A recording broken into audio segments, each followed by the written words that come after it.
बेटा आज की टॉपिक है हमारी linear equation in two variable.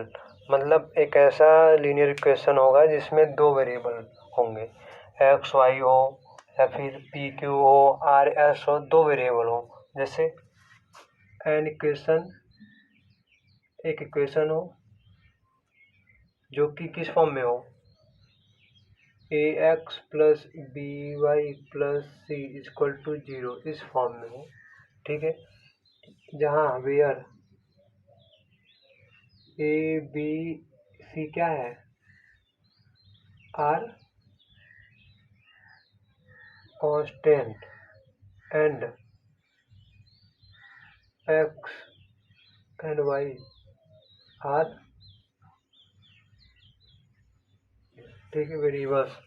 एक ऐसा equation a x plus B Y plus C equal to 0 इस फॉर्म में अगर दिया हुआ है, जहाँ ए बी सी हमारे क्या होंगे, कांस्टेंट होंगे, कोई न्यूमेरिकल वैल्यू होगी, जबकि एक्स और वाई जो है ये हमारे वेरिएबल हैं, ठीक है, जिसकी वैल्यू चेंज होती है। तो अगर इस फॉर्म में अगर कोई इक्वेशन दिया है और साथ में अगर उसका पावर 1 है, यहाँ पे जो पावर दिखा जाए एक्स और वाई का जो हाईएस्ट पावर है 1 है, तब तो उसे कहेंगे लीनियर होगा। ठीक है, अगर पावर 1 है तब तो उसे कहेंगे लीनियर। अगर इक्वल टू 0 करके लिखा गया, इक्वेशन हो गया। टू वेरिएबल है, एक्स और वाई दो वेरिएबल हैं, इसलिए कहा गया टू वेरिएबल्स। तो linear equation in two variables कौन सा समझ में आया? सबका पावर 1 है, वेरिएबल्स का पावर 1 है, तो इसलिए लीनियर इक्वेशन हुआ, सॉरी लीनियर हुआ। इस क्वांटिटी को इक्वल टू 0 इक्वेट कर दिया गया तो इक्वेशन बन गया, और साथ में एक्स और वाई दो वेरिएबल है तो कह दिया गया इन टू वेरिएबल। अब अगर ये इक्वेशन है तो इसका कुछ सॉल्यूशन होगा। ठीक है, मान लिए इस A x plus B Y plus C equal to 0 हो, तो इसका सॉल्यूशन हमें क्या मिला, मतलब एक्स की वैल्यू m मिल गया और y की वैल्यू n। ठीक है, तो अगर सॉल्यूशन है तो क्या इस इक्वेशन का सॉल्यूशन, तो जाहिर सी बात है कि ये इस क्वांटिटी को सेटिस्फाई करना चाहिए, तभी सॉल्यूशन होगा। मतलब क्या, अगर x और y की वैल्यू अगर इसमें रखेंगे तो अगर हमें इक्वल टू 0 मिलेगा तब तो कहेंगे इसका सॉल्यूशन है। तो कैसे लिखेंगे, a m plus b n plus C equal to 0। अब ये हमें मिलता है तब तो कहेंगे, अगर तो कहेंगे ये क्या है, हमारा एम और एन इस इक्वेशन का सॉल्यूशन है। ठीक है, तो सॉल्यूशन पता चल गया। अब ये जो इसका ग्राफ बनता है इस इक्वेशन का, हमेशा ग्राफ कर ले या फिर डायग्राम, इस इक्वेशन में जो डायग्राम बनेगा वो हमेशा क्या होगा, ऑलवेज स्ट्रेट लाइन। ठीक है, ये हमेशा स्ट्रेट लाइन ही होगा, जब भी ग्राफ बनेगा ये हमेशा स्ट्रेट लाइन होगा। ये स्ट्रेट लाइन कैसा हो सकता है, जैसे मान लीजिए हमारा क्या है, एक्स एक्सिस हो गया, ये वाई एक्सिस हो गया, तो ग्राफ हमारा ऐसे भी जा सकता है, ऐसे भी जा सकता है, ऐसे भी जा सकता है, ऐसे भी जा सकता है, ऐसे भी जा सकता है, या फिर ऐसे भी जा सकता है। कैसी तरह से भी हम ग्राफ को लिख सकते हैं, ड्रा करेंगे, जैसा सॉरी किसी तरह नहीं, एक कंडीशन पे डिपेंड करेगा कि ए बी और एक्स वाई क्या माइनस है क्या प्लस है, उस वैल्यू पे डिपेंड करेगा। ठीक है, एक्स वाई के साथ साथ ए बी पर भी डिपेंड करेगा, साथ में सी पे भी डिपेंड करेगा। तो इसके लिए एक शॉर्टकट फॉर्मूला बताया जाता है कि ये ग्राफ क्या होगा। तो मतलब अगर इस स्ट्रेट लाइन का एंगल हम निकाल पाते हैं तब तो हम बता देंगे ग्राफ हमारा एग्जैक्टली यहाँ से पास होगा। ठीक है, तो वो एंगल निकालने के लिए हमारा एक फॉर्मूला बताया गया है, y equal to M X plus C. इस कॉन्सेप्ट से हम एंगल, ये क्या होता है, ये एंगल की वैल्यू बताई जाती है, एंगल की वैल्यू होती है। ठीक है, मतलब इस m को हम टेन थीटा के बराबर रखते हैं। ठीक है, m equal to tan theta, तो y equal to M X plus C. तो हम यहाँ से कंपेयर करके उस स्ट्रेट लाइन का हम क्या निकाल लेते हैं, इंक्लिनेशन निकाल लेते हैं, किससे, एक्स एक्सिस से। जैसे मतलब ये एक स्ट्रेट लाइन है, तो ये अगर थीटा है तो ये हमारा हो गया y equal to M X plus C के फॉर्म में। ठीक है, ये एंगल थीटा हो गया। इसी थीटा को कहा गया है एम इक्वल टू ये टेन थीटा है, तो यहाँ पे ये जो एम है ये हमारा टेन थीटा के बराबर होता है। जो वैल्यू होगी एम की वो टेन थीटा के इक्वल होगी। इसी तरह हमारा ग्राफ कई तरीके से बन सकता है। हो सकता है कि हमारा ग्राफ जो है ऐसे बने, तो ये हमारा थीटा होगा। ठीक है, क्लियर है। हमेशा एक्स एक्सिस से एंटी क्लॉकवाइज डायरेक्शन में मेजरमेंट करते हैं, याद रखिएगा, एंगल निकालने के लिए। ये नहीं कि हम इसको एंगल इस तरह से निकालेंगे, ये हमारा गलत हो जाएगा। हमेशा एंटी क्लॉकवाइज मेजरमेंट करते हैं। ठीक, ये भी सिलेबस से आपका नहीं है, जब आप सिलेबस में होगा तब को बता दिया जाएगा। तो सॉल्यूशन हमें दो वेरिएबल है तो दो सॉल्यूशन मिलेगा। अगर दो पावर होता है तो दो पावर का भी वो, अगर क्वाड्रेटिक इक्वेशन है किसी वेरिएबल का पावर 2 है तो वहाँ पे भी दो सॉल्यूशन मिलता है। अब आपके सिलेबस में है कि लीनियर इक्वेशन है, साथ में आपको पेयर के फॉर्म में दिया होगा, मतलब कि दो दो लीनियर इक्वेशन को एक साथ सॉल्व करना है। इसका मतलब क्या हुआ, पहले इस चीज़ को स्टडी करते हैं। पेयर ऑफ लीनियर इक्वेशन, इस चीज़ को सॉल्व करने के लिए हमें दो लीनियर इक्वेशन लेना पड़ेगा। जैसे a1x plus b1y plus c equal to 0, दूसरा a2x plus b2y plus c1 c2 equal to 0। ये पहला लीनियर इक्वेशन है, दूसरा linear equation. Pair of linear equation in two variable बोले या फिर simultaneous linear equation in two variable, दोनों का बात सेम है। अब इन दोनों इक्वेशन को एक साथ सॉल्व करना है। कॉन्सेप्ट हमारा यहीं पे है, इस बात को ध्यान रखिएगा कि इन दोनों इक्वेशन को एक साथ सॉल्व करना है। मतलब कि हमें x और y जो वेरिएबल है ऐसा सॉल्यूशन ढूंढना है कि जो दोनों इक्वेशन को सेटिस्फाई कर दे। मतलब कि x की वैल्यू अगर हमें m मिल गया, y की वैल्यू n मिल गया, तो अगर इन दोनों वैल्यू को x और y की जगह रखेंगे तो a1 m plus b1 n plus c1 equal to 0 मिलेगा। ठीक उसी तरह a2m plus b2n plus c2 equal to 0 मिलेगा। ठीक है, दोनों क्या होंगे, इक्वल टू 0 के बराबर होंगे। ठीक है, a1m plus b1n plus c1 equal to 0, ये हमारा पहला इक्वेशन आया है। a2m b2n plus c2 equal to 0 हमारा दूसरे इक्वेशन आया। कैसे, इस x और y की वैल्यू रखने पर ये क्या है, सॉल्यूशन है। सॉल्यूशन मतलब ये x और y इन दोनों इक्वेशन को सेटिस्फाई कर रहे हैं, रखने पे हमें 0 मिल जा रहा है। ठीक है, तो ये सॉल्यूशन है। तो इस सॉल्यूशन को सॉल्व करने के लिए कई मेथड बताए गए हैं। सबसे पहला मेथड है हमारा सब्स्टिट्यूशन मेथड, दूसरा है एलिमिनेशन मेथड, तीसरा है क्रॉस मल्टीप्लिकेशन, चौथा है ग्राफिकल मेथड। ठीक है, तो हम इन सब चीज़ को बारी बारी से पढ़ेंगे।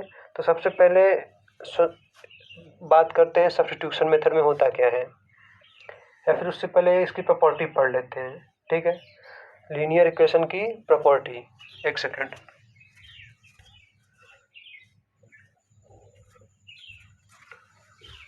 प्रॉपर्टी क्या क्या होती है तो उसको देख लेते हैं। इसमें 4-5 प्रॉपर्टी है आपकी। पहली प्रॉपर्टी जो है कि हम कोई लीनियर इक्वेशन ऐसे लिख A x plus B Y plus C equal to 0, ये एक लीनियर इक्वेशन हमने लिखा है। ठीक है, अगर हम इस लीनियर इक्वेशन में किसी भी नंबर को दोनों तरफ से जोड़ सकते हैं। ठीक है, तो मतलब जैसे कि A x plus B Y plus C equal to D बराबर डी, दोनों तरफ से जोड़ देंगे तो उसमें कोई चेंजेस नहीं आएगा इक्वेशन में। दूसरी प्रॉपर्टी ये है कि A x plus B Y plus C minus D equal to minus D, मतलब दोनों तरफ हम किसी भी वैल्यू से सपरेट कर देते हैं तो भी इसमें कोई चेंजेस नहीं आएगा। तीसरी बात ये है, तीसरी प्रॉपर्टी ये है कि अगर हम दोनों तरफ किसी भी नंबर से मल्टीप्लाई कर देते हैं तो भी वैल्यू लीनियर इक्वेशन की वैल्यू में जो उसका सॉल्यूशन आएगा कोई चेंजेस नहीं मिलेगा। चौथी प्रॉपर्टी है कि इसमें किसी भी नंबर से डिवाइड कर देंगे तो इसमें कोई भी चेंजेस नहीं आएगा। ठीक है, या तो डिवाइड कर दे किसी भी नंबर से तो भी कोई चेंजेस नहीं आएगा, मल्टीप्लाई कर दे दोनों तरफ किसी भी नंबर से कोई चेंजेस नहीं आएगा, ऐड कर दे दोनों तरफ कोई भी चेंजेस नहीं मिलेगा हमें क्वेश्चन के वैल्यू में, उस क्वेश्चन के रिजल्ट में। या फिर दोनों तरफ सेपरेट करने पर भी कोई हमें चेंजेस नहीं मिलेगा। और उसके साथ साथ लास्ट प्रॉपर्टी ये है कि हम आप इसको ट्रांसपोज करके उस साइड ले जा सकते हैं, जैसे ax plus B Y equal to minus C, हम इसको ट्रांसपोज कर सकते हैं, लेफ्ट साइड से राइट साइड ले जाएंगे तो उसमें भी कोई चेंजेस नहीं मिलेगा। ये इसकी 4-5 बेसिक प्रॉपर्टीज है, मतलब यह कहते हैं कि वर्किंग रूल है। लीनियर इक्वेशन को सॉल्व करते समय इन सब प्रॉपर्टी को ध्यान में रखा जाता है। तो ये आपको ध्यान में रहना चाहिए कि कैसे किस चीज़ को प्रोसीड करते हैं, कब क्या किस चीज़ को अप्लाई करते हैं, कैसे अप्लाई करते हैं। ये हो गया आप लोगों का। तो कितने तरीके से सॉल्व कर सकते हैं लीनियर इक्वेशन को, हम यहाँ पे ये देखेंगे। तो सॉल्व करने के लिए हमें कई मेथड बताए गए हैं। जैसे पहली बात है साइमल्टेनियसली, पहला इक्वेशन जो है हमारा सॉल्यूशन, वो हमें सब्स्टिट्यूशन मेथड है। तो उसमें क्या करते हैं, किसी एक की वैल्यू निकाल के दूसरे में पुट कर देते हैं, मतलब a1x plus b1y plus c1 equal to 0, फिर a2x plus b2y plus c2 equal to 0। पहला मेथड जो है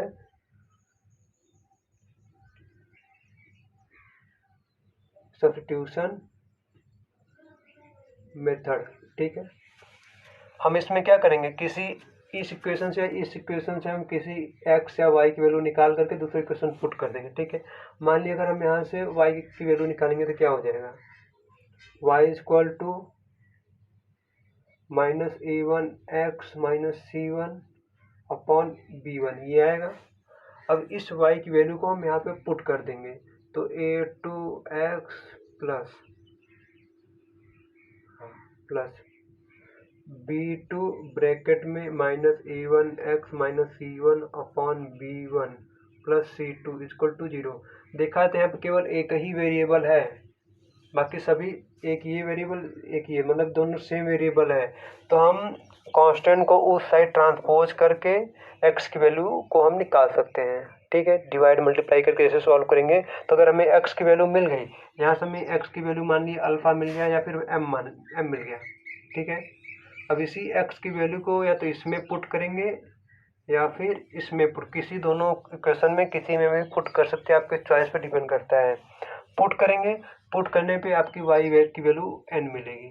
तो ये हमारा मेथड है सब्स्टिट्यूशन मेथड। दूसरा मेथड क्या है, एलिमिनेशन मेथड है। मतलब कि हमें किसी एक क्वांटिटी को एलिमिनेट कर देना इक्वेशन में से, एलिमिनेशन मेथड।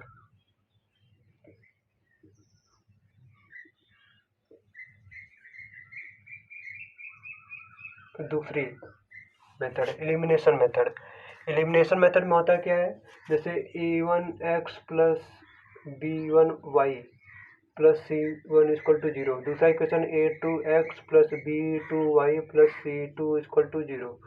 हमें करना क्या है कि किसी एक क्वांटिटी को ऐड करके सेपरेट करके उसको पूरी तरह से वैनिश कर देना है। मतलब मान लिया अगर हमें इस क्वांटिटी को वाई वाले क्वांटिटी को वैनिश करना, एलिमिनेट करना, हटाना है, तो क्या करेंगे, इसमें हम मल्टीप्लाई करेंगे, किसमें, इसमें मल्टीप्लाई करेंगे b2 से, इसके कोफिशिएंट से मल्टीप्लाई करेंगे और इसके कोफिशिएंट से इसमें मल्टीप्लाई करेंगे, इसमें मल्टीप्लाई करेंगे b1 से। क्या आएगा हमारा a1 b2 plus b1 b2, sorry यहाँ पे x भी रहेगा, y plus c1 b2 equal to 0। दूसरा हो जाएगा a2 b1x plus b1 b2y plus c2 b1 equal to 0, ये मिलेगा। अब सेपरेट कर देंगे इसको, तो क्या मिलेगा, तो ये प्लस है ये माइनस, ये कट जाएगा, तो रिजल्ट में हमारा क्या मिलेगा, a1 b2 minus a2 b1 x plus c1 b2 minus c2 b1 equal to 0। अब क्या करेंगे कि इस कांस्टेंट को, c हमारा कांस्टेंट है, b कांस्टेंट है, इसको इस साइड ट्रांसपोज करेंगे, फिर इसकी वैल्यू से डिवाइड कर देते हैं। यहाँ से हमें x की वैल्यू मिलेगी, मान लीजिए सॉल्व करने पर m आ गया, कुछ भी मिल गया, ठीक है। तो इस वैल्यू को फिर पिछले की इक्वेशन तरह इसमें या फिर इसमें रख देंगे, मतलब यहाँ से b से b1 b2 मल्टीप्लिकेशन जिसमें नहीं किया है उस इक्वेशन में रख देंगे। रखने के बाद जो y की वैल्यू आएगी वो n मिलेगा। तो हमारा ये दूसरा मेथड हो गया सॉल्यूशन का। तीसरा मेथड है हमारा क्रॉस मल्टीप्लिकेशन मेथड। इसके लिए एक आप लोगों को शॉर्टकट मेथड बताएंगे बुक के मेथड से हट के थोड़ा सा।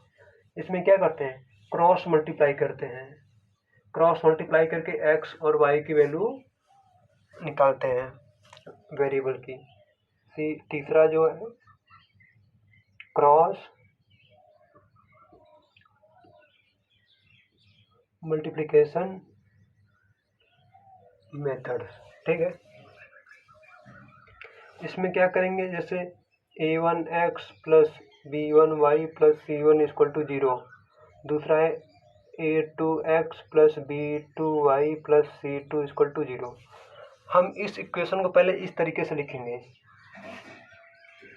b1 c1 a1 b1, ठीक है। फिर b2 c2 a2 b2 लिखेंगे, इसका इसमें मल्टीप्लाई, इसका इसमें मल्टीप्लाई, इसका इसमें, इसका इसमें, इसका इसमें, इसका इसमें। ये आपकी वैल्यू x देगा, ये वैल्यू आपकी y देगी, ये वैल्यू आपका 1 होगा, ठीक है। तो एक बार इसको इसके साथ लेके चलेंगे, फिर एक बार इसको इसके साथ लेके चलेंगे, तो सॉल्यूशन होम मिलेगा। कैसे, आइए देख के आइए बताते हैं। x इक्वल टू क्या मिलेगा, अप टू डाउन जाएगा तो पॉजिटिव होगा, b1 c2 minus b2 c1, ऐसे लिखे, ऐसे डिवाइड में x upon b1 c2 minus b2 c1 ये मिलेगा, equal to 1 upon a1 b2 minus a2 b1। तो यहाँ से हम क्या करेंगे, इसको इस साइड भेज के x की वैल्यू निकाल लेंगे। यहाँ से हमें x की वैल्यू क्या आ गई, m आ गया, ठीक है। ऑन सॉल्विंग, इसको सॉल्व करने पर, क्योंकि एक ही वेरिएबल है बाकी सब कांस्टेंट है, सॉल्व करेंगे तो हमें कांस्टेंट मिलेगा, x की वैल्यू कांस्टेंट मिलेगा, तो वो हमारा m मान लीजिए m है। क्या कर लेंगे, लेट कर लेंगे, फिर से कह दिया, ठीक। इसी तरह y के लिए सॉल्व करेंगे, x का 1 के साथ लिए, मतलब कैसा, b1 c2 b1 c2 b2 c1 b2 c1। Up to down जाएगा तो पॉजिटिव रहेगा, और डाउन टू अप आएंगे तो निगेटिव साइन लेके चलेंगे, तो इधर पॉजिटिव था इधर निगेटिव था, ठीक है। इक्वल टू 1 किया हमने, ठीक। उसी तरह अब y के लिए लेके चलेंगे, up to down c1 a2 down to up minus c2 a1 equal to 1 upon a1 b2 minus a2 b1 ये होगा। अब यहाँ से इसको क्रॉस मल्टीप्लाई करके सॉल्व करेंगे, सॉल्व करने के बाद y की वैल्यू निकालेंगे, वो क्या आएगा, मान लिया n आया, से n। तो ये हमारा क्रॉस मल्टीप्लिकेशन मेथड है, जिसकी सहायता से हम किसी भी क्वेश्चन को सॉल्व करते हैं। दूसरी बात, ये आपका cross multiplication method universal method है। क्वेश्चन कैसा भी हो, रूट में हो, फ्रैक्शन में हो, डेसिमल में हो, आपके हर क्वेश्चन का सॉल्यूशन ये आसानी से दे देता है। थोड़ा लेंदी पड़ता है, लेकिन सॉल्यूशन आपको एग्जैक्ट हमेशा करेक्ट मिलेगा विथ साइन के साथ। बाकी और सब सॉल्यूशन थोड़ा लेंदी हो सकता है, कॉम्प्लिकेटेड हो सकता है, जैसे रूट वगैरह हम दिया है तो उसको एलिमिनेशन मेथड से सॉल्व करने में थोड़ा सा दिक्कत आ सकता है, लेकिन क्रॉस मल्टीप्लिकेशन में ऐसा कोई झंझट नहीं है, कोई दिक्कत नहीं होगी। आप बेहिचक इस मेथड को अप्लाई करिएगा। लेकिन हाँ, एग्जाम में जिस मेथड से पूछा जाए कि आपको नहीं क्रॉस मल्टीप्लिकेशन मेथड सॉल्व करना है, या फिर सब्स्टिट्यूशन मेथड से सॉल्व करना है, या फिर एलिमिनेशन मेथड से, या फिर लास्ट जो है ग्राफिकल मेथड से, तो आइए अब ग्राफिकल मेथड को हम डिस्कस करते हैं कि ग्राफिकल मेथड हमारा कहता क्या है। मतलब हम इस इक्वेशन को हम ग्राफ की मेथड से सॉल्व करेंगे। ये जो linear equation in two variable pair of linear equation दिया हुआ है, यहाँ पे जो पेयर ऑफ होना चाहिए, या फिर इसी को हम simultaneous linear equation in two variable बोलते हैं। तो a1x plus b1y plus c1 equal to 0, दूसरा है a2x plus b2y plus c2 equal to 0। ये पहला इक्वेशन, ये दूसरा इक्वेशन है। इन दोनों इक्वेशन को हमको ग्राफिकल मेथड से सॉल्व करना है, ठीक है। हम यहाँ से क्या करेंगे, y निकाल लेंगे, यहाँ से भी y निकालेंगे, ठीक है। y कैसे निकालेंगे, y इक्वल टू क्या होगा, minus a1 x minus C1 upon B1 upon B1, फिर यहाँ से y निकालेंगे minus A2x minus C2 upon B2 upon B2। तो ये हमारा टेन थीटा होगा, ये हमारा टेन थीटा होगा, ये भी हमारा टेन थीटा होगा। यहाँ से हम थीटा निकाल लेंगे, ठीक है। थीटा निकाल करके ग्राफ ड्रा करेंगे, ठीक है। मान लीजिए ये ग्राफ हमारा कुछ इस तरीके से बन रहा है, ऐसे और ऐसे, ठीक है। ये एक्स एक्सिस है, ये वाई एक्सिस है, ये हमारा A1x plus B1y plus C1 equal to 0 equation है। ये वाला इक्वेशन है A2x plus B2y plus C2 equal to 0, ठीक है। ये इक्वेशन है। तो ये एंगल हमारा θ1 बना रहा है, ये एंगल हमारा θ2 बना रहा है, ठीक है। ये ग्राफ जिस पॉइंट पे, ये पॉइंट होगा कोई, जिस पॉइंट पे इंटरसेक्ट करेगा, तो ये x कोऑर्डिनेट और ये y कोऑर्डिनेट, ये हमारा m हो गया, ये n हो गया, सॉरी ये y कोऑर्डिनेट में n मिलेगा और x कोऑर्डिनेट में m मिलेगा। तो ये जो पॉइंट ऑफ इंटरसेक्शन है जो m, n में, यही हमारा सॉल्यूशन होगा, ठीक है। एक ये मेथड है स्लोप, इसको कहते हैं स्लोप फॉर्म में, स्लोप इंटरसेप्ट फॉर्म में, स्लोप इंटरसेप्ट फॉर्म से हम सॉल्यूशन किए हैं। एक ये मेथड है ग्राफिकल मेथड, या दूसरा मेथड ये है कि आप इन दोनों इक्वेशन में x और y की वैल्यू रख के सेटिस्फाई करेंगे, ठीक है। x और y की वैल्यू पुट करके आप इस इक्वेशन को सॉल्व करेंगे, दोनों इक्वेशन को। तो सॉल्व करने में दो पॉइंट, मान लीजिए इसमें से दो पॉइंट निकले कि ये और एक ये पॉइंट मिला, एक और ये एक पॉइंट, दोनों पॉइंट मिला है, ठीक है। दोनों को आपस में क्या करेंगे, ज्वाइन करा करके स्ट्रेट लाइन बना देंगे। फिर सेकेंड इक्वेशन से हम इस पॉइंट को आपस में जुड़ाकर ज्वाइन करके स्ट्रेट लाइन बना देंगे। तो ये दोनों स्ट्रेट लाइन अगर जहाँ पे इंटरसेक्ट करेंगे तो वो कहलाएगा हमारा क्या, वो कहलाएगा हमारा सॉल्यूशन, ठीक है। तो अब हम नेक्स्ट वीडियो में इस चारों मेथड के एग्जाम्पल को हम पढ़ेंगे, साथ में कुछ कंडीशन होगा कि कुछ कॉम्प्लिकेटेड क्वेश्चन, टफ क्वेश्चन आते हैं तो उनको कैसे इजी करके सॉल्व करेंगे, इस चीज़ को भी हम पढ़ेंगे। बाकी जो आपको कन्फ्यूजन है, दिक्कत आ रही है, कुछ टॉपिक जो समझ में नहीं आ रहा है, आप हमें कमेंट सेक्शन में मेंशन कर सकते हैं, ताकि हम आपके कन्फ्यूजन को अगले वीडियो में अलग से बना करके दूर करेंगे। तब तक के लिए धन्यवाद।